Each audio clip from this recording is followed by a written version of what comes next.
Good afternoon, everyone. This is Corinne from Drexel University. It's just about 4 o'clock, so we're going to go ahead and get started. So welcome to the July 2020 edition of Green Infrastructure, Climate, and Cities. Happy July, everyone. Kind of can't believe it's July already. For those of you that are unfamiliar with this series, this is a monthly series held at Drexel University. It's on the first Wednesday of every month. We typically have 1 to 3 speakers with Q&A and discussion at the end. And all of our presentations are archived on CCRUN.org going all the way back to 2014. You can watch every single session that we've had. For the time being, of course, we're holding all of these seminars online as webinars, which is nice for this session because we have participants from across the country, which you'll hear about in a little bit. If you are a professional engineer that is seeking continuing education credits, you can get a certificate for an hour and a half of this session for your professional development hours. So if you would like to receive a certificate, you can either write your name in the chat box and your email address, or after the seminar, you can email me at krt73@drexel.edu, and I can send you a certificate. So for those that are that may be unfamiliar with this seminar, we hold these once a month, and we every year we kind of like set up for the next year that starts in October, and we're right now kind of thinking through what our next year is going to be like. And so I actually wanted to ask our audience here what types of seminars you might be interested in seeing in future seminars. So I'm going to launch a poll here. So you should see on your screen 2 questions. So the first thing that we're kind of considering is if you would be interested in our seminar series focusing on a particular theme. Either that would be like one theme over the entire year, or we might pick a few themes that we would spend maybe 3 or 4 months on at a time. We haven't had a theme really this year. Every theme has been, or every seminar has been its own discrete topic. So we're just trying to see if maybe we want to choose something to focus on. And then if you might not be able to see it all in one panel, but if you scroll down, there's a second question. Which theme are you most interested in? You can select more than one. So some of the ones that we've come up with are local government approaches, for example, how different governments are approaching climate adaptation, for example. We're thinking about focusing on climate justice, including social justice, racial justice, all of that, and how that's kind of being seen across different disciplines within the climate and sustainability world. Some resources, tools, and methods for preparing for climate change, or recent developments in climate science and climate impacts. If you have your own ideas for a theme that you think would be interesting for us to kind of focus on, feel free to type those into the chat window. So I see that there's still some responses coming in, so I'll just give you another minute to respond.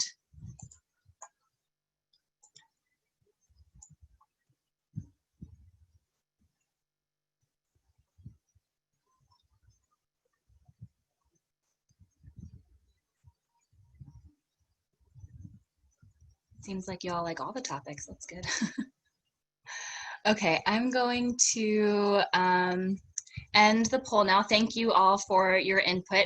This is all kind of unofficial. We're just kind of playing around with a few different ideas.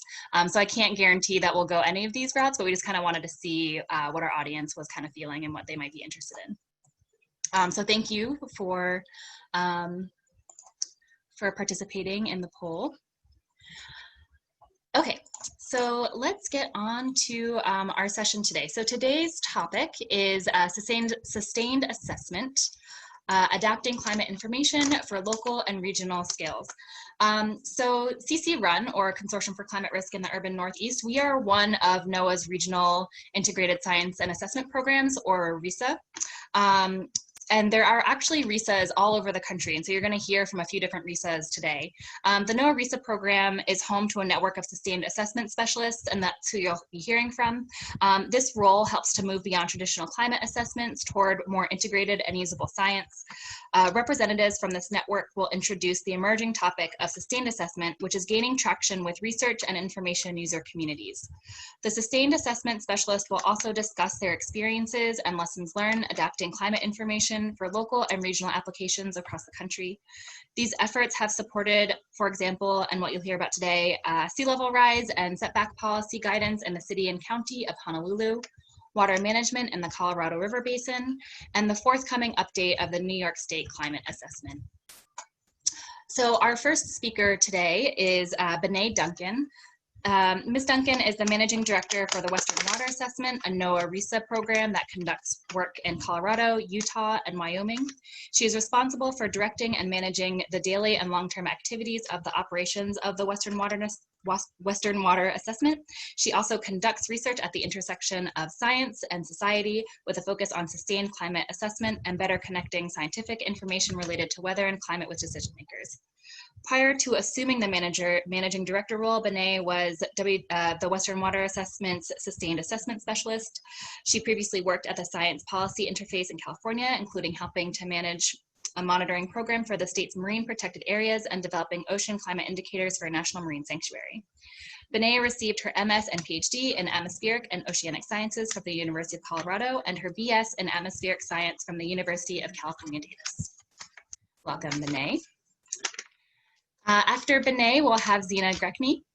Zena is the Sustained Climate Assessment Specialist for the Pacific RISA, a NOAA RISA program for Hawaii and the US-affiliated Pacific Islands. Ms. Grecni serves as the regional focal point for the Pacific Islands Regional Climate Assessment, a network of federal, state, and local partners, and she synthesizes climate information to support Pacific Island adaptation initiatives. She was a regional chapter author for the 4th National Climate Assessment. Ms. Grecni received a Master of Environmental Management from Yale University and a Bachelor of Arts in Environmental Studies from Oberlin College. She previously worked as a communications specialist for the Pacific RISA and completed fellowships with Global Island Partnership and the Secretariat of the Pacific Regional Environment Program.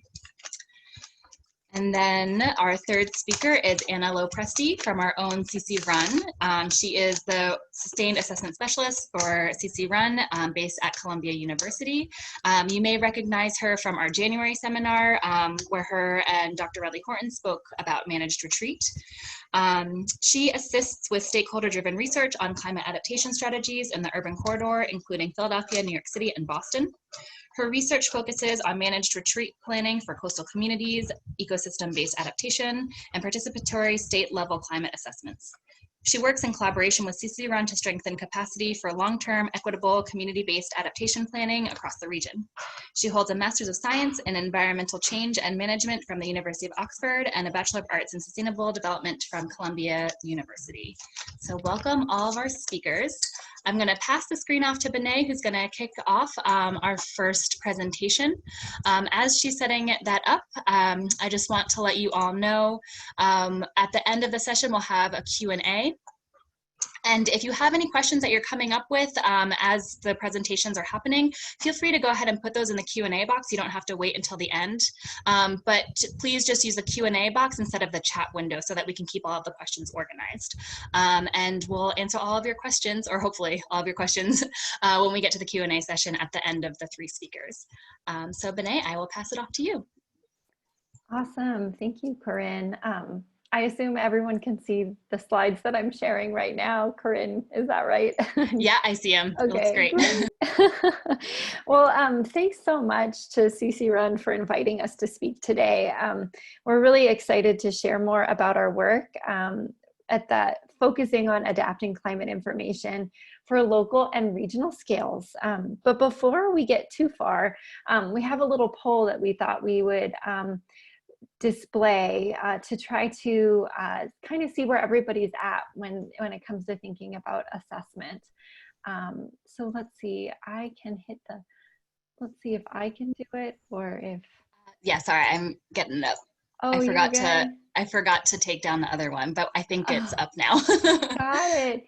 So there are two super quick questions that we would love folks to answer that should be showing on your screen now. And the first is just to see if you've, or actually it's three questions, I totally lied, but they're to see if you've been involved in writing or producing a climate assessment, if you've ever used a climate assessment in your work, and if yes, at what scale you were using that assessment. This is awesome. Everybody's answering so quickly.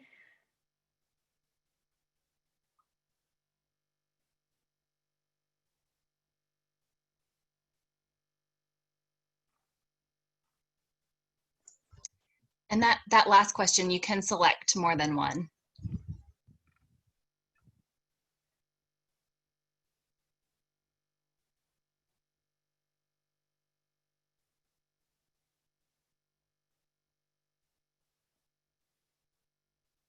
Maybe we'll give folks just a couple more seconds to get their answers in, and then we can see where people are at.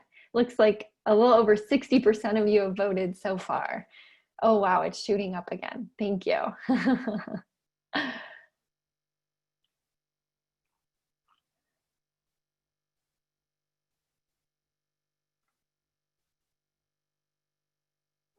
Okay, maybe should we end the poll, Corinne? Yeah, let's see these results. Oh, awesome. Well, it looks like it's a little over half of you have been involved in writing or producing a climate assessment, or a little under half have been involved and a little over half have not. But a lot of you have used a climate assessment in your work. So that's really interesting to hear and great to hear from my biased opinion. And it looks like you guys have done this at just a wide range of scales. It's really kind of evenly split down the line, with a little bit less at international and other scales. So that's really great. That helps us kind of ground this presentation in your own experiences. So thank you. Let's see in here, I'll click the stop sharing to clear up your screens, and then I'll just kind of get into it. So let's see, Anna, Zena, and I are all supported by, and we're all based within the NOAA RISA program, just like Corinne had mentioned. So we wanted to provide you with just a really quick overview for those of you who aren't familiar with the program at all. RISA, as the slide says, stands for Regional Integrated Sciences and Assessments. And the program consists of 11 teams across the country that you can see in different colors on this map. And each team provides key capacity to prepare for and adapt to climate variability and change. So each of the 11 teams works directly with state and local governments, NGOs, tribes, industry, and other groups to help them access and use climate relevant information and to increase preparedness. So today we'll be sharing more about the work that we're doing at our 3 RISAs, which are CCRUN, the Pacific RISA, and Western Water Assessment. But before we get too far into that, I first wanted to just take a step back and talk a little bit about climate assessments. You saw in the title that we mentioned the term sustained assessment, and I know that that's kind of a wonky term. And so in order to understand what we mean by that, I think it's good if we start with assessments writ large. So many of you, it sounds like, have used a climate assessment like the Intergovernmental Panel on Climate Change, which is the IPCC, or the Quadrennial National Climate Assessment. And these assessments really represent critical summaries of the state of knowledge about the presence and impacts of climate change and projected future change. At the same time, they're a heavy lift to produce, and they require multiple years and a lot of effort. This figure shows the process that was followed for the 3rd National Climate Assessment. We've since had the 4th National Climate Assessment released, but there's kind of a common thread in that the National Climate Assessment, it requires interagency meetings to set the report scope and process, convening teams of authors, organizing and holding meetings with stakeholders, expert and public review, and more. And so you can imagine that spinning up an effort like that is a really big lift. You know, convening an author team and working with them to produce a report, and then the report comes out and everybody kind of goes their separate ways, and then it's time to produce another report again. So you got to reconvene a new author team. And so that is a lot of work. So during the third National Climate Assessment, the concept of sustained assessment really emerged to the forefront. And when we say sustained assessment here, what we're really talking about is an ongoing process of engagement and collaboration that brings information producers and users together in a more iterative and interactive process.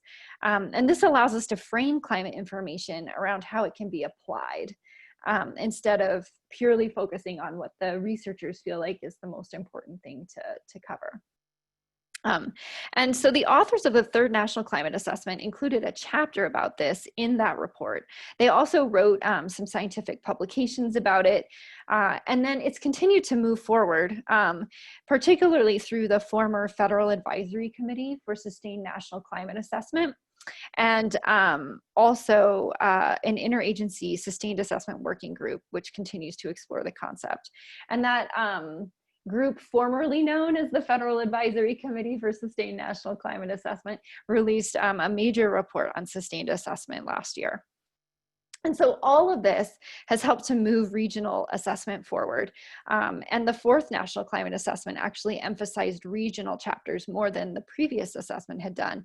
And that really emphasized regionally relevant information and reflected how we had heard that stakeholders were using assessments and climate information. And so there are just a lot of benefits to sustained assessment with improving assessments, and also just kind of network building and helping to keep connections and sustain connections to inform future reports. So the NOAA RISA program supports a network of sustained assessment specialists to advance sustained assessment in regionally relevant ways. And so this map shows kind of where each of us is based. And as you can see, our network includes folks working on sustained assessment in 4 different RISAs. There's the Pacific RISA, where Zena is. There's Western Water Assessment, where I am. There's CCRUN, where Anna is. And then there's also somebody working on sustained assessment at the Southern Climate Impacts Planning Program, which is also known as SCIP, and that's the NOAA RISA that's based in the South Central US. And so William has been conducting a social network analysis to understand how people are accessing information in that SCIP region that you can see highlighted in the map. And we meet regularly and share ideas and learn from each other's work. So there's a lot of value in having positions that can really focus on sustained assessment. So we represent critical capacity, and we serve as regional focal points for connecting and applying assessment. And we're an on-the-ground presence, which means that we are deeply connected to our regions and the networks of information producers and users there. We work by bridging the gap between science and society, approaching projects without an initial agenda, and instead we're driven by stakeholder needs. And in our work, we connect with national efforts to share what we're learning and what we're hearing in our regions, and to affect future assessments. We also evaluate the efficacy and use of assessments and coordinate and produce assessments. And because we are a network, we're able to work together to identify national level gaps and needs, and to coordinate across regional assessment chapters in things like the National Climate Assessment. We also communicate across our assessment networks, and we share lessons to facilitate learning in the adaptation community and increase the efficacy of assessments. Most recently, we highlighted bright spots, which was the term we used for successes in the application of climate information to support better outcomes in decision making. And that effort culminated in a report that we released last fall, and it's called Learning from Successes in Climate-Informed Decision-Making, Case Studies Across 3 US Regions. And it's available for download at the website listed on this slide. And we really highlighted, as the title suggests, case studies across 3 regions: the South Central US, the Pacific Islands, and the Mountain West, where Western Water Assessment is, to highlight examples of programs and efforts that have used climate information or produced climate information in an ongoing way. And so, and we also identified kind of common themes and lessons learned across those case studies. So as I mentioned earlier, we work in regionally relevant ways. And so that means that we've been involved in a range of activities, and those activities aren't necessarily the same. Our activities differ, but the common thread is that we're all working to advance sustained assessment and kind of share those lessons learned and advance the field. So I wanted to give one quick example of what sustained assessment has looked like in the Mountain West in Western Water Assessments region, which includes Colorado, Utah, and Wyoming. And this example is a series of community resilience planning workshops that we led at Western Water Assessment in Colorado and Utah in the summer and fall of 2018, and then an additional workshop in the summer of 2019. And this was a full team effort. It wasn't specifically a sustained assessment only project. So instead, it's kind of an example of how RISA's advanced sustained assessment through core program projects as well. And so the VCAPS process, VCAPS is kind of a very long acronym, but it stands for Vulnerability, Consequences, and Adaptation Planning Scenarios. And what it really is just a structured, facilitated, and participatory process that engages communities in thinking about their resilience to specific hazards that they identify. The process was originally developed by another RISA program, CISA, which is based in the Carolinas, and a partner program called CIRI. And the process focuses on working with a community, or what we call a community champion, a particularly motivated individual within a community who is seen as a leader and who can convene others to discuss an issue. We work with them to identify specific management concerns that are just really high priority for a community. And then we convene folks together in a workshop of 10 to 15 people to engage in a dialogue that integrates scientific research with local knowledge, to identify gaps in understanding, gaps in information, and then think strategically about actions that those communities can take to advance their resilience planning. And because these workshops were in 2018 and 2019, the hazard that was of highest priority for all of the communities we worked in was drought. And that is because we were in a historic drought in the summer and fall of 2018. And so communities were actually really getting concerned about their ability to provide water to all of the homes that were on their taps. So it was a really, I think, stressful time for communities. So at a VCAPS workshop in general, I'm just thinking about the process, we start with a science talk that really focuses on that climate hazard that was previously identified by the community as being the top priority. And then after that, the community is the expert. So for the green and yellow boxes here, the middle and right ones, the community is the expert. So we conduct a real-time diagramming exercise to build what we call the causal chain of the hazard. So how does climate impact that hazard? And so a lot of communities were really concerned about water supply with drought and climate change. And so we would kind of map that out with them, with really the community knowing best about what their vulnerabilities are. And then once we identify all of the hazards, outcomes, and consequences of those hazards, then we worked with them to identify actions that they could take in the public and private sector to increase their resilience and decrease their vulnerability. So you could imagine if you're concerned about drought and its impact on water supply, then you could kind of map that out. Like if there's not enough water in the reservoir, then what do we need to do? And if we do those things, then what's the impact on the community? And we kind of map that all the way out, sometimes into things like, you know, fewer people visiting and tax revenue declining, and having to really think about what services the city provides. So you really kind of go deep.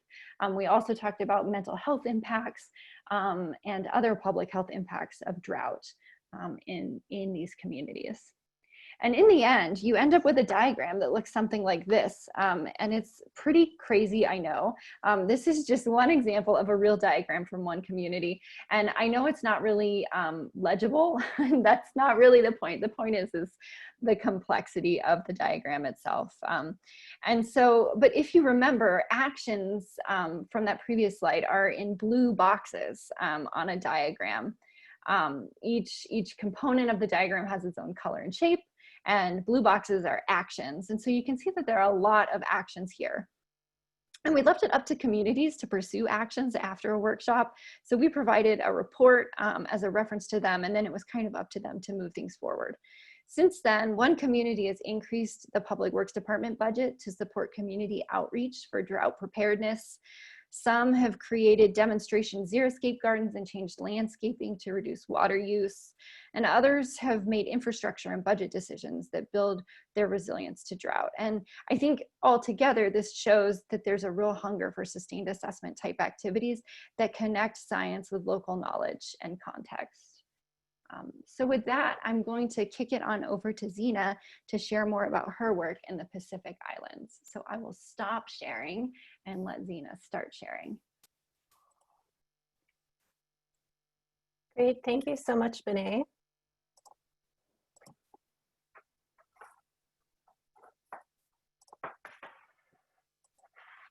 And thank you everyone for your patience as I start sharing my screen. Can everyone see this? Yes, we can see it. Great, thanks, Corinne.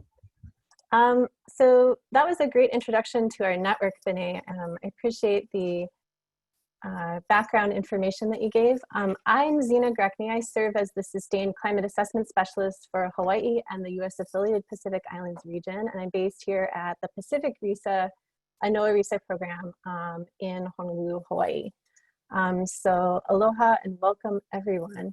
The purpose of my talk is really to provide you with an example of what sustained assessment can do in a region. So I'm going to go into some deep detail about our sustained assessment work here in Hawaii and the Pacific Islands to give you a sense of how we are adapting to adapting climate information for local and regional scales here in our region. So as you might see from the map, our region is vast and unique. As far as US regions go. It encompasses an area in the Pacific Ocean larger than the continental US and contains more than 2,000 islands. It includes, for example, the state of Hawaii, as well as 2 US territories, Guam and American Samoa, and 3 nations that are freely associated with the US under the Compact of Free Association, as well as a Commonwealth. So the region is very diverse. It's diverse politically, but also culturally, socially, and linguistically. And working in such a large and diverse region, as you can imagine, is quite a challenge. But to help confront that challenge, I've had the real privilege and fortune to work from the foundation that was already in place. That foundation is the Pacific Islands Regional Climate Assessment Network, or PIRCA as we call it. And this is really a collaborative network of entities that work on climate assessment in the region. It includes federally funded initiatives like the Pacific RISA and the Department of Interior Climate Adaptation Science Center, among others, but they work alongside in the same network with local governments, community-based organizations, and the research and academic community. The network really first came together in 2011 to produce a technical report that fed into the 3rd National Climate Assessment. And then more recently, the network was reactivated again to contribute a chapter for the 4th National Climate Assessment. I, along with the other chapter lead authors, coordinated the development of that chapter. And I'll say more about the development process and kind of our participatory process that we went through to create it. in addition to that, assessment and other assessments that I've helped to produce, on a day-to-day basis, I also field a variety of requests for a broad range of climate information from across that network and our Pacific RISA stakeholder network. I work to grow and diversify both the National Climate Assessment and PIRCA networks, bringing in more people and people who haven't been involved in assessments traditionally, but have very important perspectives and expertise to lend. And I share what I learn. As Benet said, our Sustained Assessment Specialist Network meets and talks regularly by Zoom these days. And previously, we would meet up at conferences. And together, we try to document cases of success within decision-making and within application of assessments. A quick word about PIRCA. It's evolved and grown over the years, bringing in new partners. And it's an umbrella entity that's not owned by any one organization. And I think this is really important for the resilience of the network. It's been around for close to a decade now, working on assessments in the Pacific. And partners have come and gone, but it has been able to persist through changing funding situations, through changes in administrations and the political environment. And so I want to offer this as kind of a potential example or starting point for other regions to think about networks and the way that they can support assessment and the ongoing growing knowledge about climate change risks and impacts. When I do assessment work here in the Pacific, I try to keep a few general characteristics that we know can help make assessments usable in mind. So this framework of salience, credibility, and legitimacy, and how those qualities can help link research to decision-making was offered by David Cash and others in their 2003 paper on that topic. These are really helpful to me. Salience kind of represents the fit between what is perceived as needed at the time and what is provided from the scientific community. Credibility refers to the technical merit of the science, the evidence base, and how credible the science is perceived. Legitimacy refers to the process by which findings were arrived at, how inclusive and fair that process is perceived. And so just to offer a second a framework that Benet alluded to earlier, which drives our sustained assessment work, I think, in each of our RISA programs in each of our regions, is co-production. And co-production has been defined as a sustained and ongoing flow of information back and forth between science and decision makers, involving public, non-governmental, and private sectors. And it's really an ongoing exchange of information that supports users' needs, and through which society and science kind of come together to tackle big questions and search collectively for solutions. So I've been involved in a number of assessments that actually do reflect those principles, as well as co-production. And one I would like to talk about here is the 4th National Climate Assessment. When the National Climate Assessment came up as due a few years ago, it's a quadrennial assessment, so it's mandated by law to be produced every 4 years. We really saw it as an opportunity in our region to update the information from the first technical PIRCA report and re-engage our network in understanding climate change and its impacts now in the Pacific Islands. So we didn't see it as just another box that we check for the federal government. We were able to actually apply some lessons learned in previous assessments and make it a key resource for the region. So we did this in a number of ways. Even before the author team was selected, we distributed a survey across the region and received responses from every jurisdiction in the USA affiliated Pacific Islands. We had more technical contributors than I think any other chapter in the National Climate Assessment. Some of our key input came, of course, from that network of technical contributors, but also from a series of 6 technical workshops that we held over 2 days, which more than 70 people attended. And we also held 2 public town halls in Honolulu and Guam. So in total, we engaged more than 350 people in our chapter development. And I think salience was achieved through that engagement early and often, understanding what topics, what major risks people saw as needing to be highlighted in the assessment. We achieved credibility through just the sheer number of experts involved, but also through the extensive review that the chapter and the whole National Climate Assessment went through. Review by federal agencies, the public, National Academy of Sciences, etc. And we achieved legitimacy through that participatory process that we went through to develop the chapter and its key messages. So as a result, the chapter and the National Climate Assessment has been used here in Hawaii to inform policy. And I'll show an example of that in a moment.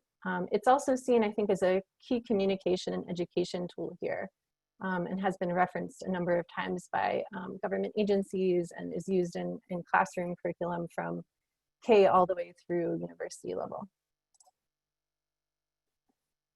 So like all other chapters in the National Climate Assessment, our chapter tried to quantify in economic terms the impacts of climate change whenever possible. This figure, which was featured in the chapter, is from a state of Hawaii assessment, which I was not involved in, but which some of our chapter authors were involved in. It shows the potential loss economically to sea level rise from the loss of land and infrastructure by 2100 on the island of Oahu, which is the main island of Hawaii, most populated island. And you can see that there are hotspots of potential loss affecting our tourism districts like Waikiki and our key military infrastructure. And so featuring a whole key message around critical infrastructure and its vulnerability to sea level rise, and featuring this economic impacts figure from the state assessment, lended further legitimacy to the sort of science-based efforts that the state and the city and county of Honolulu were already engaged in. So for example, a couple of members of our author team also serve on the Honolulu Climate Change Commission. This is an advisory group that advises the mayor, Mayor Kirk Caldwell, as well as the city council and the resilience office and all of the city departments on climate change issues. Because there was this exchange between the assessments and the commission, the commission was able to pull in information and peer-reviewed science from literature encapsulated in the National Climate Assessment and in state-level assessments. And from all this review of literature, they produced a climate change brief, and they also adopted sea level rise guidance and later setback guidance. I want to focus on the sea level rise guidance because just a month after the commission adopted that in 2018, and it was just an advisory document, the mayor then turned around and issued a directive on climate change that expressly included this sea level guidance pretty much verbatim and called for addressing climate change in a proactive manner, both through mitigation and adaptation. And this directive involved and was directed towards all city departments and agencies. So it's a significant step for Honolulu. The sea level rise guidance itself was rooted in an assessment, the state level vulnerability and adaptation report, which the state of Hawaii and a consulting agency, Tetra Tech, produced in 2017. And it called for city departments to use that report in their planning. It adopted a planning benchmark of 3.2 feet of global mean sea level rise by 2100. This is considered a mid-range by the end of the century under NOAA's local and regional sea level projections. And it went further to say that it's reasonable to plan for up to 6 feet of global sea level rise by the end of the century, which is towards the high end, more extreme scenario under NOAA's local and regional sea level projections for Hawaii. And importantly, it mandated disclosure in all real estate sales, estate transactions, and the like, of anything falling within the exposure zone. So the report, the assessment at the state level set out this SELEXRA, or exposure zone, that included dynamic sea level modeling and included waves and tides and other other local factors that would influence when we experience flooding. I asked the Resilience Office if they had any complaints from departments over this requirement, and the last point highlighted there, which was that agencies be directed to use this report and the two levels of sea level rise anticipated in their plans, programs, policies, and capital improvement decisions. And the Resilience Office basically said, no, we haven't had complaints. It's already in fact being used. People just want to know how to incorporate it. And so that's important to note, that when an assessment makes it into guidance, it's also important to have a framework around that for people to understand how to implement it. But it's been used to plan electric components of a rail station that's being built in downtown Honolulu right now. And the guidance is being used to raise key wastewater infrastructure above these and out of these exposure zones. And it wasn't just the mayor that was acting kind of unilaterally.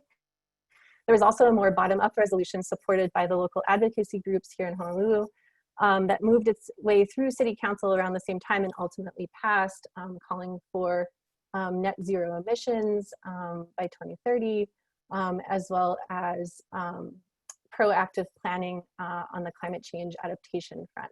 And it referenced assessments like the National Climate Assessment.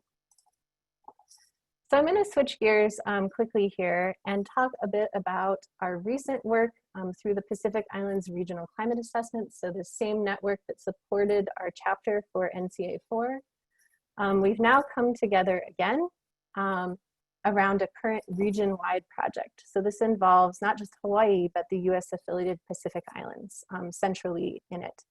So knowing that we couldn't do the type of outreach during the time frame of the National Climate Assessment across the region that would have been desired and really needed in order to accurately reflect the risks, impacts, and adaptation status of the region as a whole, we really listened to what people were asking for and referred to results from an external evaluation that was done in 2012.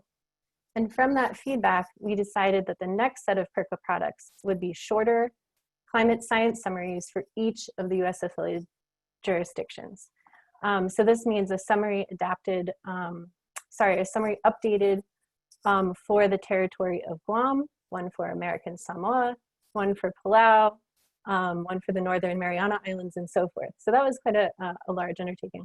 But working as a team, we've been able to do it. And we're holding workshops and meetings in each of these jurisdictions, definitely with the objective to expand and diversify our assessment networks. So the first workshop was held in June of 2019 in American Samoa. Most of these workshops took place in 2019, and I'm so glad now that we were able to do that before the pandemic hit.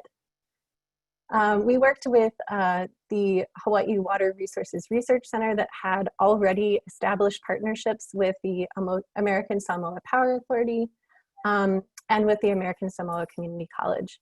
So in each case, you'll see that we partnered with a local group, either a government entity or a local institution, and wove our activities and what we were asking people to give input on into their existing efforts.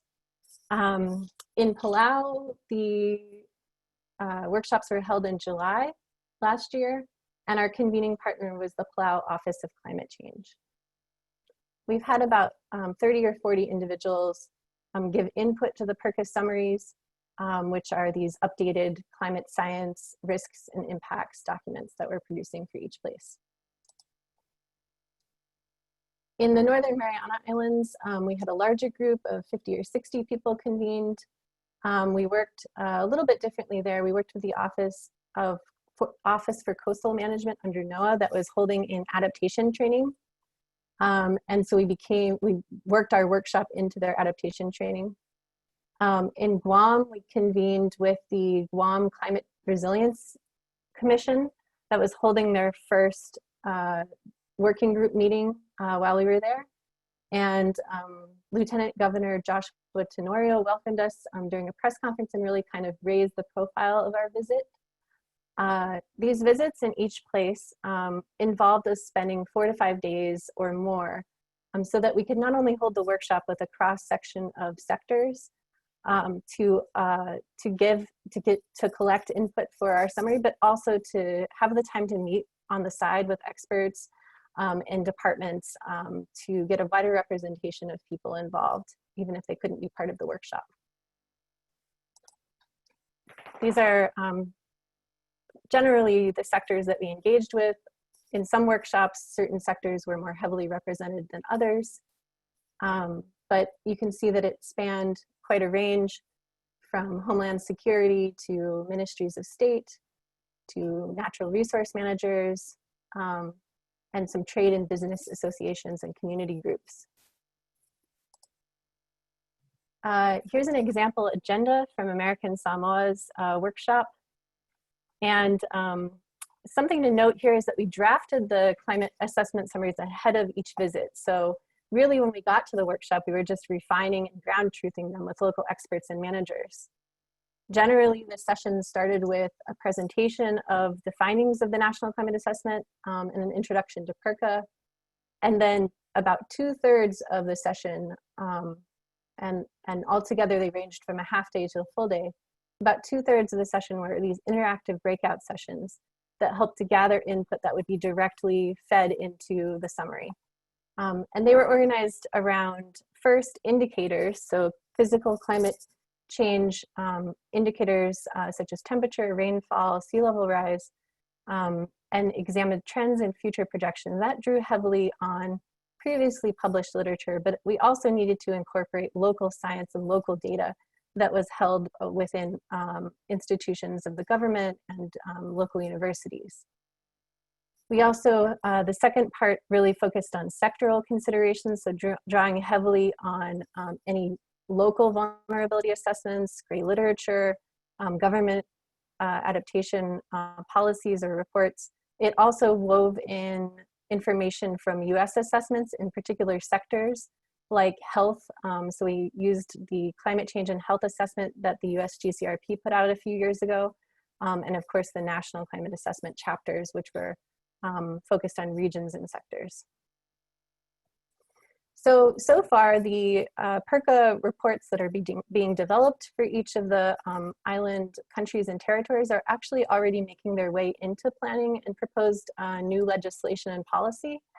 For example, the country of Palau is using the PIRCA as the scientific basis for their national adaptation plan.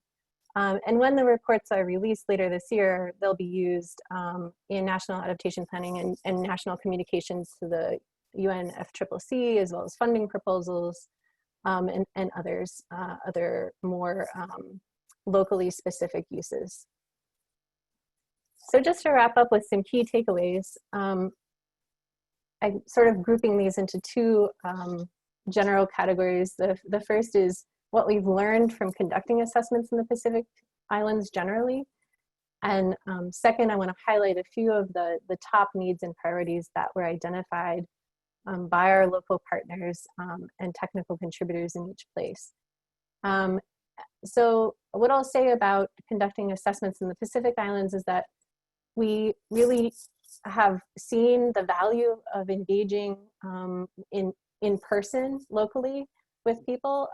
There's a lot of information that is only known by communities. For example, particular thresholds for sea level rise and flooding in communities. There's pretty much a total lack of published literature on the impacts to cultural and historical sites, and that information is often recorded and kept by local NGOs and historical societies. So getting to meet with those people in person and gaining their trust is the way to get it represented in assessments. And I think that's so critical because there are some incredibly unique and significant cultural sites and resources that are affected in the Pacific Islands by climate change. A great deal also of data is unpublished and kept in some form by the local government or local educational institutions. And so that interaction with them is critical for having it represented in assessments appropriately. And all of these PIRCA reports can then be available once published to feed into the National Climate Assessment. And so hopefully by doing this, we'll make national level policy relevant assessments more accurate and more sensitive to the local needs here. So just a few examples of what we learned about critical needs in places that we have worked. Across the Pacific Islands, a lot of the critical infrastructure and cultural sites are in low-lying coastal areas.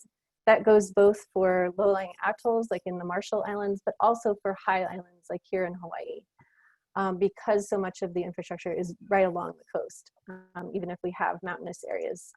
It's not necessarily feasible to relocate everything.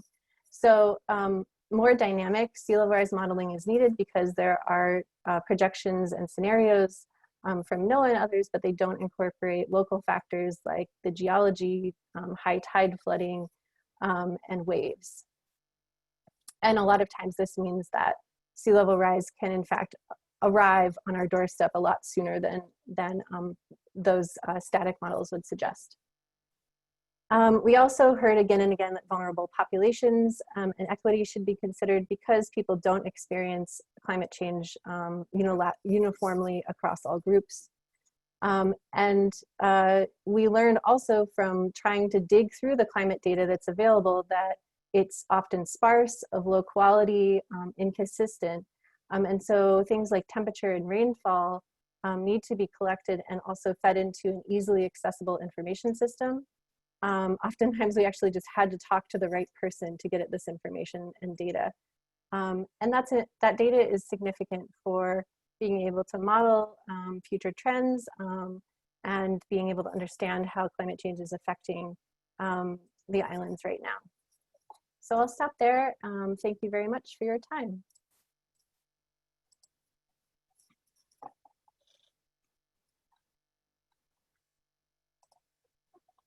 And I'd like to now pass it to Anna from the Northeast region. Thanks, Zena. Hi, everyone. Give me 1 second while I get the PowerPoint up for you.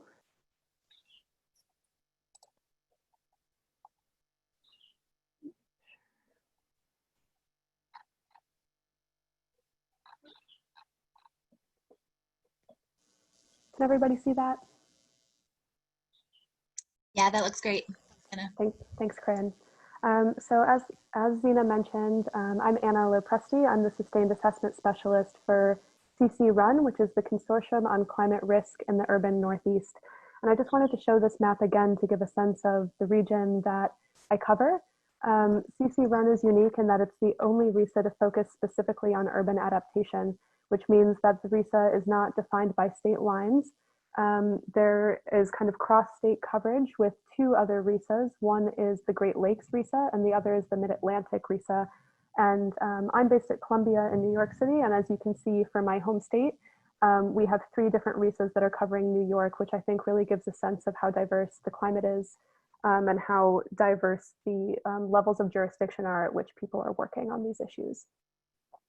So this is a quote on sustained assessment, and I won't belabor this point because both Zena and Benet, I think, explained the value of sustained assessment really well. But one thing that I wanted to point out is that including a diverse array of participants is obviously very critical for sustained assessment. And for the Northeast region, that means not exclusively focusing on Boston, Philadelphia, and New York City.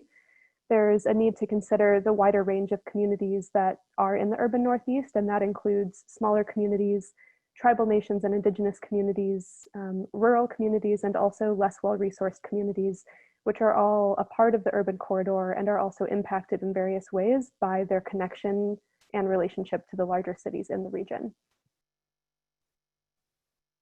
So I'm going to cover 3 examples of sustained assessment in the Northeast just to build on some of the examples, the great examples that we've already heard out of 2 other regions in the US.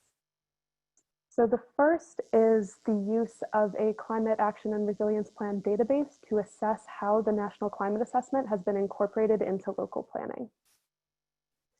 So first, I'll just give a bit of background on this tool that we've developed. It's a climate action and resilience plan database, and it has coverage for the entire US, although for this presentation, I'll just be focusing on the Northeastern region. And you can see from this map that the region that I'm focusing on is a little bit broader than the corridor, and that's intended so that the region that I'm looking at aligns with the Northeast region as defined by the National Climate Assessment. So trying to align the local, regional, and national efforts in that way. For the US as a whole, there's 272 plans that are included in this database, and 64 of those plans are in the Northeast. And I also wanted to point out that 20% of the Northeastern plans are from New York City, and that in general, there's a disproportionate amount of the plans that are coming out of the large cities in the region. But as you can see from this map, there are also a lot of other types of jurisdictions that are developing climate action and resilience plans. The value of this database is that it is not just a list of plans that exist, but rather running those plans through a text analysis software, we've been able to analyze the content of the plans to get a sense of what communities, what actions communities are considering, what sources of climate information they're using in their planning, and then also the barriers that are being identified, as well as the leading practices that communities are implementing that we can better learn from. So one of the purposes of this database is to get a sense of whether plans are using the National Climate Assessment. On this map, the circles in green indicate plans that have reference to the National Climate Assessment. And again, you're going to see that there's a disproportionate amount of references in the large urban plans in this region, whereas the smaller jurisdictions tend to not be referencing the National Climate Assessment as much. And there is value in understanding where the NCA is being used and how for a number of reasons. One is that it provides a sense of which jurisdictions could be better engaged in the National Climate Assessment process by seeing who is not using it and exploring why that might be. In the case of the Northeast, that might mean smaller, less well-resourced communities and potentially more rural plans as well. It can provide examples to other localities about how they can use the National Climate Assessment in their own planning. The National Climate Assessment is obviously happening at the national scale, but there are regional chapters, and that means that even smaller localities might be able to use the National Climate Assessment, although the scales are not necessarily matched. So I'm going to give a few examples of how the National Climate Assessment has been used because localities are not necessarily using it in the same way. This first example is out of Baltimore, and I think this represents the sort of classic, maybe most obvious way in which a municipality might use the National Climate Assessment, which is to summarize the climate impacts for the region. And in the case of Baltimore, that was the the days over 95 degrees by mid-century. But as a separate example, in Kent County, Maryland, as part of their vulnerability study, they interviewed participants who gave their local observations about climate change, really kind of mined that local knowledge, but then used the National Climate Assessment to corroborate those local observations so that there was a nice complement between local knowledge and national scale information. One example where there might be a gap that the NCA could fill is that in DC, they had NASA scientists provide local information because DC sits at the border between two different National Climate Assessment regions. There was a lack of clarity over potentially how to incorporate the impacts that the NCA defines by region into their planning efforts. And there are certainly other communities all over the country that straddle the border of climatic regions, and potentially catering information to them is something to think about. Another example is out of Albany, where local data on emergency room visits for heat-related illness was not available, but the National Climate Assessment provided larger context that kind of filled in the gap when local data was lacking. So although the National Climate Assessment and national or regional scale data can't always replace local data, it can provide context that indicates a trend, and those indications can be helpful for decision making in the interim as local data is developed. New York City used the National Climate Assessment more as a call to action. They indicated that part of the rationale for the city's commitment to developing a pathway to 1.5 degrees was the urgency that they saw in both the IPCC, which is the international scale assessment, as well as the fourth National Climate Assessment. And the last example I'll give here is that the other municipalities have used the technical reports that are part of the National Climate Assessment to develop localized data. And in this particular case, Shinnecock Indian Nation used the global sea level rise scenarios from the US National Climate Assessment to develop projected relative sea level rise specifically for Shinnecock Nation. So these are just a range of examples of how the National Climate Assessment has been used. It's certainly not the only ways that it has been used, but I think that analyzing information at the local scale can give a sense of how assessments at higher scales can continue to be relevant for local decision-making processes. So the second example I'm going to give of sustained assessment is a managed retreat conference that Columbia held in 2019 and will be holding again in 2021. And while the content focuses on managed retreat, I'm going to focus here more on the process by which that conference came about and was developed. So in the fourth National Climate Assessment, one of the key messages coming out of the coastal chapter is that social inequities are going to be exacerbated by coastal flooding. And this is also going to impact communities' decisions about if, how, and when relocation is going to be an adaptation option for them. In response to this identification in the National Climate Assessment that managed retreat is a priority,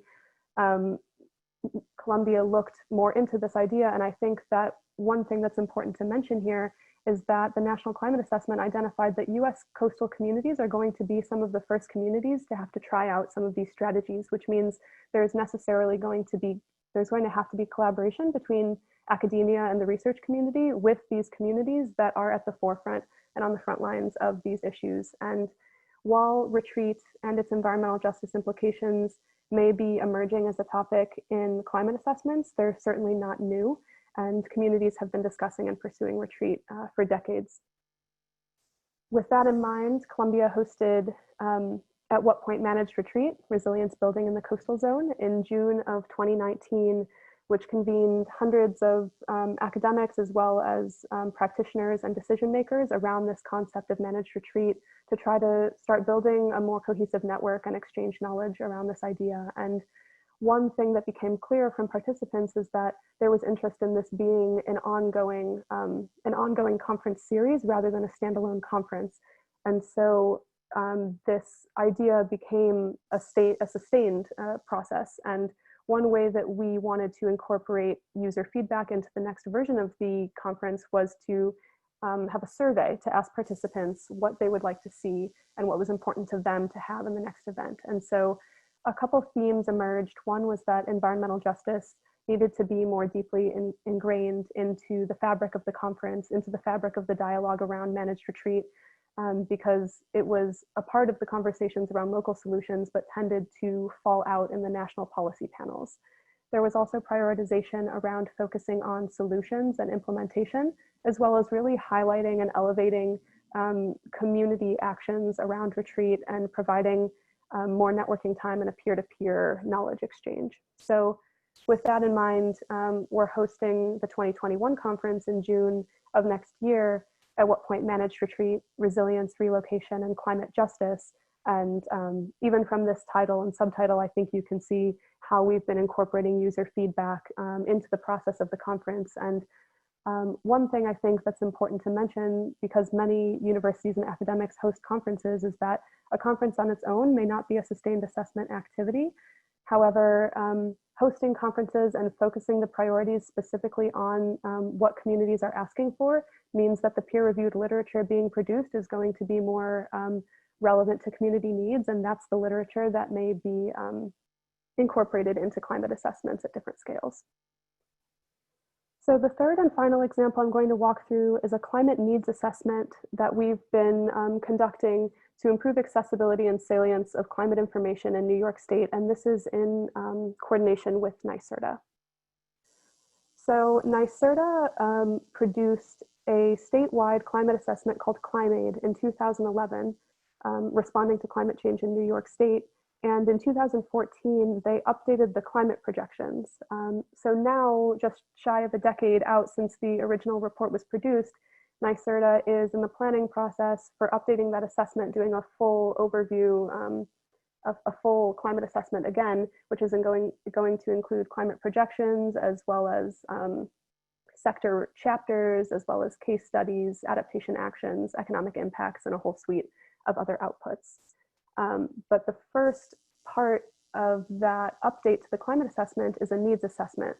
And I'm going to focus on 3 different areas that we have included in the needs assessment, and 3 areas to think about in terms of how to update an assessment so that it is most useful and relevant as well as accessible.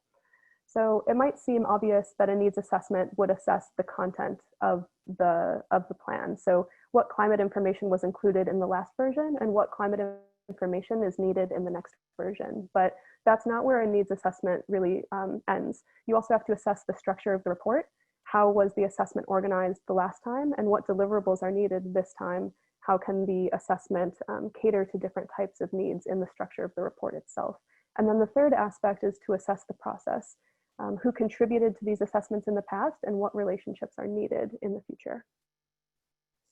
So as an example of assessing the content, I'll just cover a few examples of some of the trends that we've found, and this is based on a statewide survey as well as expert interviews across the state. In general, people who are using climate information are more interested in New York, of course, in extreme changes more so than average changes, in high temperatures more so than low temperatures, and also in higher, more extreme greenhouse gas emission scenarios than lower emission scenarios. There's also interest in new types of climate variables that maybe weren't present before, drought, humidity, and of course the need for downscale data was expressed. And so these are pieces of content that can be directly incorporated into the climate projections, which are in the process of being considered for update. But the second phase is to assess the structure. So in the original version of ClimateAid, New York was broken into 7 climate regions and organized the report around 8 sectors. And so one thing that we're looking into for this assessment is, are these regions the appropriate level, the appropriate scale for the information that people are looking for? And do these 8 sectors encompass how people house themselves and how people see information? And so these are 2 areas where we're asking folks, you know, take a look at this map. Does this look right to you? Do these regions make sense to you? Do they align with the types of decision making that you need to make decisions? And the third category is just to get a sense of what outputs beyond a written report might be helpful. The first version of ClimateAid was a written report, a series of technical reports and synthesis reports that were in PDF form and available online. But there may be other types of outputs that are needed, including an online portal or shorter types of fact sheets, for example. And so we've been asking folks what types of outputs they would like that most reflect their needs. And then the third and final thing to add is that it's really important to assess the process. And here I've just included a couple quotes that I found meaningful from some of the people that we spoke with. It's really important to prioritize consistent knowledge sharing. As Benet mentioned, climate assessments are a huge lift. They take a very long time, but that doesn't mean that the information is only needs to be available every 4 years or every 1 year or however often the assessment is being produced. In this case, someone from a municipality mentioned that they're currently working on their climate vulnerability assessment, and that even preliminary data would be helpful for them as they think through what to include in that report. A second prioritization is to build diverse and equitable relationships. One person mentioned that their organization had been well accommodated in the past, but that was just because they've had the right relationships and already have some degree of sophistication when it comes to analyzing data. So it's really important to expand your audience to not just current users of climate information, but really think through who the potential users of climate information are. And, you know, if folks haven't used climate information in the past, it doesn't mean that they maybe are not looking for it, but maybe the assessment really wasn't tailored to them in a way that they found it accessible. And the third point is to sustain relationships past publication. There were many comments that had suggestions along the lines of, you know, once the assessment is published, to really encourage outreach into different communities, to have experts connect with each other, connect with communities, and make sure that the assessment moves beyond sitting on a website and really is incorporated into decision making in an effective way, and that decision makers know how to use these assessments, how to use these tools in a way that are most productive. So I'm just going to leave you with some key takeaways. One is that climate assessments are much more than just their content. it's important to reflect on the process and the structure, because the process and the structure, I think, play potentially an even larger role than the information itself in whether or not people find it accessible and useful for their needs. A second is that assessments are meant to synthesize peer-reviewed literature, and so academia can support assessments by producing peer-reviewed literature that's really driven by community priorities, and to consider that as an important criteria in the work that you do. Adaptation is really kind of being implemented at the local scale. And that means that assessments need to be actionable at that scale, even if it is an international assessment or a national assessment or a regional assessment. And so connecting those types of assessments to local needs, I think, is an important part of the process of moving from planning to implementation.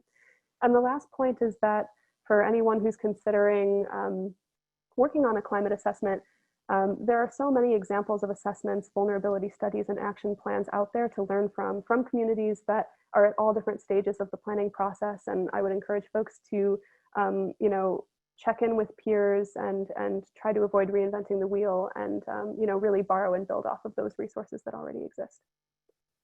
And so I will leave you with that. Thank you very much. And I'm just going to move on to the final slide here, which is really a summary slide for all three of us. So, you know, Benet and Zena, please feel free to hop in here. But I just wanted to wrap up by saying that, you know, the value of the sustained assessment specialist role is that co-production is our main deliverable. And while co-production can be a really important way that other folks work, a lot of times it's not their main goal. It's just something that would be nice, something additional to the work that they're doing. But sustained assessment really requires centering co-production and making that methodology fundamental to the way that assessments are created. And that requires learning from different scales, peer-to-peer exchange from different communities, and also more generally kind of democratizing and diversifying climate information, which means widening the circle of who we consider to be experts. And outside of the value of the sustained assessment role, specifically having a network of sustained assessment specialists has really meant that we've been able to work across regions in ways that amplify that kind of work. And, you know, while we work at the regional scale, you know, the Pacific RISA and CCRUN both have communities that are dealing with difficult questions around flooding. And that's something that we can learn from each other and we can share knowledge on. And connecting local and regional efforts with national assessments is an important part of making sure that resources are spread to different types of communities that might need them. So I will leave it at that. If Zena and Benet, you have any final comments? I do not. I'm looking forward to the Q&A session. Thank you, Anna.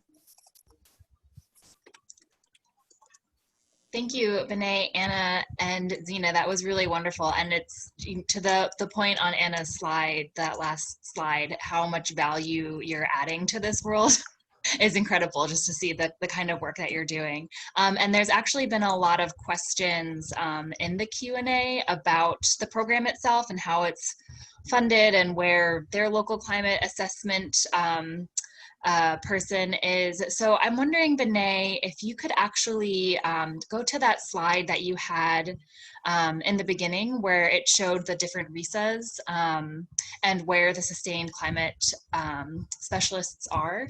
I think it might be a good one to kind of go back to since that was kind of early on in the presentation. And while you're pulling that up, just to elaborate on some of the questions that we had regarding the program. So the RISA program, which actually all the panelists know better than me because I'm the newest one to the team probably. But the NOAA RISA program, the RISA program is funded by NOAA. So all of these RISAs that you see on the map, all of those are NOAA funded, and these sustained assessment specialists are only part of what the RISAs do. So it's kind of hard to pin down like an exact number of funding that goes specifically to this network, because you know, Anna and I are both part of the CCRUN, the Consortium for Climate Risk in the Urban Northeast, but we're working on different projects, but all funded by the NOAA RISA program. Benet, do you want to elaborate that a little bit about where the RISAs that have sustained assessment specialists are, and if you know why there might not be an assessment specialist in each of the RISAs? Yeah, that's a great question. And some of the answers are probably above my pay grade, but um, I think, you can see in the map that there are RISAs that cover a large portion of the United States, but not the entire United States. And I think there was a question from Kelly about that. She's based in Louisiana. But notice that the deep southeast of the US does not have a RISA program. And that's correct. Although, since she is based in Louisiana, there is a RISA program, SCIP, we call it, Southern Climate Impacts Planning Program, which is a fantastic program that does a lot of the same type of work that the other RISAs do, just, specific to the South Central US context. The reason why there isn't a RISA in the Southwest, that I could not answer. That is a question that's probably above my pay grade here, and involves a bit more history than I probably have knowledge of. I know that there used to be a RISA in Florida, and then there no longer was, and I'm not sure what the story is on that. But I do know that, I think it's a constant challenge and balancing act with federal funding to continue to support these programs. And I know that NOAA has worked really, really hard to keep us going, because we do, as a whole, these RISA programs, I think we help add a lot of value to kind of leveraging federal work and research in ways that people use, kind of like taking that work the last mile into the use context. And the other thing I'll say is that even though there are only sustained assessment specialists in 4 RISAs, or folks like more formally working on sustained assessment in 4 RISAs, each RISA is doing work that kind of aligns with this concept of sustained assessment, this ongoing engagement and collaboration with stakeholders and information users. And so even if a particular region you're looking at doesn't have a sustained assessment specialist, it certainly wouldn't hurt to pull up that RISA on the website and reach out to the program manager of a RISA or anybody. Generally, it's a lot of nice folks who are happy to try to be as helpful as possible to people who are looking for information that they can use. And if you Google NOAA RISA, you can find a website that lists all of the RISA programs and links to them and everything. Can I add something to that, Corinne? Please, please. Well, I see a comment that Alaska and their RISA ACAP has actually recently planned to onboard a sustained assessment specialist. So I'm very excited about that and happy to work with the person when they're on board. I also wanted to mention that, NOAA is one agency that sees the utility in a sustained assessment specialist role, but I think all federal agencies and many other programs outside of the federal government can benefit from sustained assessment and do benefit from the work that we do. So I would use the position that I've been in since 2016 as kind of an example of, if regions are looking to have a sustained assessment specialist, you can also ask for smaller amounts of funding from a variety of partners. And so my position has been supported by the Department of Interior's Pacific Islands Climate Adaptation Science Center, and the East-West Center, which is the institution, the nonprofit where I'm based. And some funding for activities has been pitched in by the U.S. Global Change Research Program. So I see these positions being both beneficial to a broad range of actors and potentially to be funded in expanding the network. We could engage a broad range of actors. Oh, and I see that Victoria, who's also at Pacific RISA, added an item in the Q&A, and this is a really good clarification. Victoria says there's never been a national RISA network that had sufficient funding to cover the entire 50 states. And so all of our programs are highly leveraged. So yeah, we're all kind of leveraging funding from multiple sources. So thank you, Victoria, for adding that. That was a really great point. Great, thank you. Thank you for that elaboration. I just wanted to go over some Q&A stuff, and we only have about 12 minutes, so I hope that we'll be able to get through all of the questions that have been submitted so far, and I know some folks are also raising their hand. There was a question about sharing contact information, so Zena, Benet, and Anna, I wonder if you could just put your contact information in the chat window. to the attendees so that they can have your email addresses. Oh, or unless you have a slide with all of them. We do have a slide, so I'll advance to that, but we can also put them, sorry, you guys get to watch like super rapid fire through the whole presentation. A nice review. There we go. Oh, great. Okay, that's perfect. Yeah. Let's leave that on for a little bit so folks can write that down. And then just to remind folks, so there's a Q&A box where you can put your questions in, and then if you prefer to speak instead of typing out your question, you can raise your hand. So we'll try to get to all of these as much as we can. So Benet, there's a question here for you. Have you used VCAPs to scope needs de novo or to refine an understanding of how to address issues related to drought only? I'm asking because I have led generative process workshops to pull from people all their exposure, vulnerability, or risk. Would VCAP serve that purpose? That's a really great question. I would say that VCAPs could be an important part of the process. And can you just remind us all what VCAP stands for? Yes, it's such a complicated acronym. It's Vulnerability, Consequences, and Adaptation Planning Scenarios. And it is that community participatory resilience planning process. And so, yeah, I think, you know, of course, VCAPs is very structured around a particular hazard of concern. And so it's limited in that perspective. So you would have to really, like we said, drought only, right? You would probably need to have multiple workshops if you want to discuss multiple hazards. We did have some workshops that combined drought and extreme precipitation. And that was a lot to pack in with like 8 hours total of workshop that was split across 2 days.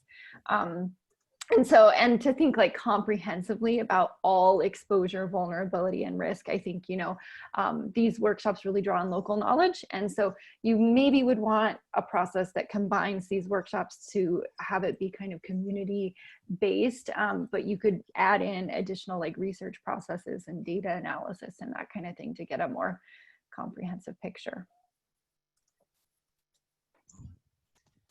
A question that I think each of you could answer for your own region: where do you find, or do you find at all, climate projections that are appropriate for regional scale? And I was thinking about this during all of your presentations because I know something that I've heard a lot, especially, so we kind of think, we're thinking a lot about precipitation and flooding and uncertainty in precipitation. And whenever we talk about increased precipitation and flooding, people always ask like, well, is that going to affect my property? And like, they want to know exactly where flooding is going to occur, like to a very specific degree. And that's so hard to predict with climate change uncertainty. And so I'm kind of curious, in addition to where you find climate projections at regional scales, is how you kind of deal with that question when you're talking to communities that want very specific answers, if you've found a way to kind of manage that question. I could start that off as somebody who's tried very hard to get projections at the local and regional level in places where they simply don't exist in downscaled form in the Pacific Islands. But I will say that if you're on the mainland in the continental U.S., and you can use the U.S. Climate Explorer, which is a collaborative effort, I think, by NOAA and other federal agencies that really lets you go in and interact with the data, both historical and future, for a suite of indicators like rainfall, temperature, sea level rise, etc. And then I think similarly, NOAA's Sea Level Rise Explorer can do that for sea level rise, and it puts things on a map, which I really like. And you can choose your scenario, so you aren't wedded to picking an extreme scenario or anything. You can scale it back to match the project that you'd like to understand. Of course, those tools are they're not to be used in individual plans. They're just sort of like for understanding generally how sea level rise is anticipated to affect a place. And then the Climate Resilience Toolkit is something that everyone can actually add to. You can create your own case study and add to it, and we've done that in the Pacific. But it's also a hub for decision makers that are looking for specific info. And so oftentimes you can go through that portal and then kind of find the door towards more locally relevant assessments like that have been done at your regional scale or at your state scale or local level. And any thoughts on how to talk to communities that want very specific answers on how climate change is going to impact their homes or their neighborhoods? Yeah, that's been really difficult. You know, a lot of times we've been relying on assessments that have already been done locally. So in the Commonwealth of the Northern Mariana Islands, there were a couple of excellent vulnerability assessments that in the context of the lack of information, downscaled future projections there, they were drawing on local community knowledge. So they were asking people to remember events that they'd experienced, flooding events or hot weather or whatnot, and then thinking about what they would do, you know, in the future to adapt to those events as kind of a proxy for using the extremes as a proxy for future climate change. So it's not a perfect process, but it's something that can help in data sparse situations. One other thing that we do is when people tell us they want downscaled local climate projections, we sometimes sit down and talk to them about, you know, what kind of decisions are you trying to make? Like, what challenge are you grappling with? Because a lot of times downscaled projections are not necessarily what they need, you know, and they don't fully understand the level of uncertainty associated with downscaled projections, especially things that are like super local. And so a lot of times having that kind of conversation can help figure out what information they actually need before jumping into looking for really local data. I would just second that. I think this is something that's come up a lot in the New York State climate needs assessment. When folks are asking for more and more downscaled data and we ask them why, one of the recurring answers is that it would make them more confident in their decision making. But scientists become less confident as that information is downscaled. So there's a bit of a mismatch in terms of what people want versus the level of confidence that they might be able to make decisions with that information. One strategy more generally is to balance the projections that you have maybe at a more regional scale with scenarios or adaptation pathways, more qualitative information that can help people visualize what regional projections might look like for their community without necessarily having to do the heavy lifting of downscaling that information. I see Richard has his hand raised, so I'm going to allow Richard to talk. So Richard, I think you might need to unmute yourself, but you should be allowed to talk now.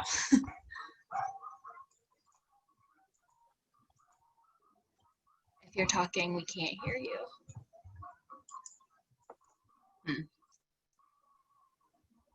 I'm not sure if that's working. So, so Richard, if you wouldn't mind putting your question into the chat, we only have a couple minutes left, but I think that might be the best way to get your voice heard here.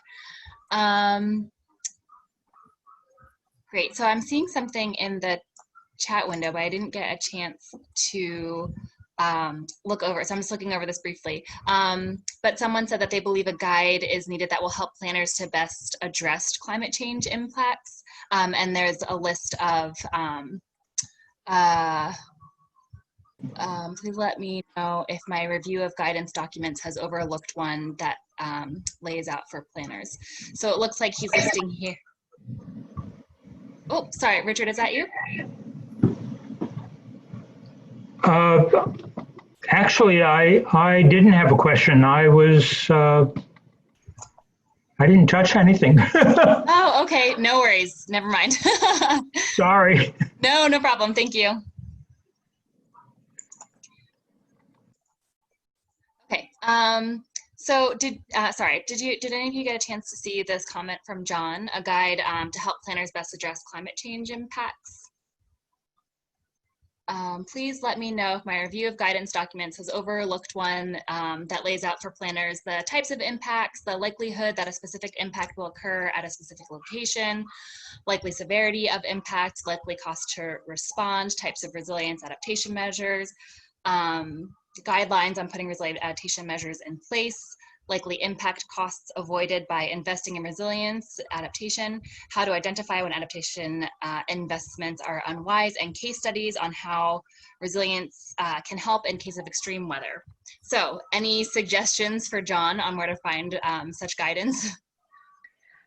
You know, one group that might be good to look at is SCIP, that Southern Climate Impacts Planning Program, the RISA based in the South Central United States.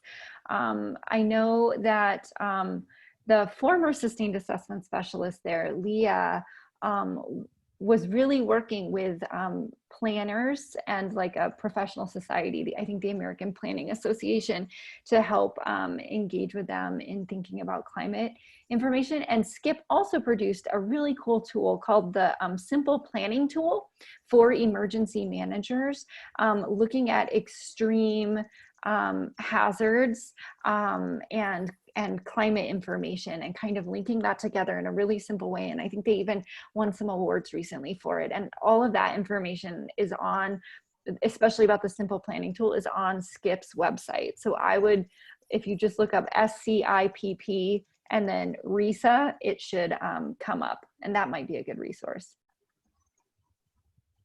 I know that the Urban Sustainability Directors Network also has a great range of resources. I haven't looked at them in detail, but I know that they've had some, I've participated in some games that they have to kind of encourage people to wear different hats and think about these kinds of questions that we're talking about here. So it's a really nice activity to kind of, to push people into thinking about climate change adaptation, but also realize why these things don't happen due to like lack of funding, lack of coordinated